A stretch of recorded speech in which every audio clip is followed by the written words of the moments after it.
ভোটের পর এলাকায় শান্তি রক্ষার্থে জলপাইগুড়ির বাহাদুর গ্রাম পঞ্চায়েত এলাকাসহ বিভিন্ন জায়গায় দেখা গেল কেন্দ্রীয় বাহিনীর রুট মার্চ। কোতোয়ালি পুলিশের সাথে জলপাইগুড়ি রুট মার্চ করতে দেখা গেল কেন্দ্রীয় বাহিনীর জওয়ানদের।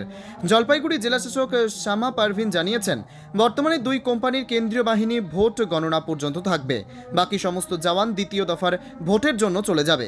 আর যে কেন্দ্রীয় বাহিনীর দুই কোম্পানি থাকবে তাদের মধ্যে এক কোম্পানি স্ট্রং রুম পাহারা দেবে এবং বাকি কোম্পানির কেন্দ্রীয় বাহিনীর জওয়ানরা বিভিন্ন গ্রামে নিয়মিত রুট মার্চ করবে। এখানে সেন্ট্রাল ফোর্স আছে, এখানে সবসময় একটা প্ল্যাটুন থাকবে। এছাড়া যে আউটার গার্ডেন আছে ওখানে স্টেট পুলিশ থাকবে। ম্যাম, ওভারঅল জেলায় এখন কি দুটো পর্যায়ে নিরাপত্তার ব্যবস্থা? হ্যাঁ, ফার্স্ট তো আছে সিএপিএফ, তারপরে সেকেন্ড আছে আমাদের স্টেট পুলিশ থেকে।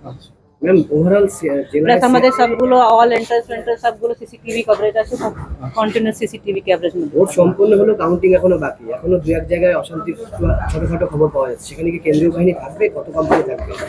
এটা এখানে এই জেলাতে আফটার পোল দুটো কোম্পানি থাকছে। একটা কোম্পানি যেটা থাকছে স্ট্রং।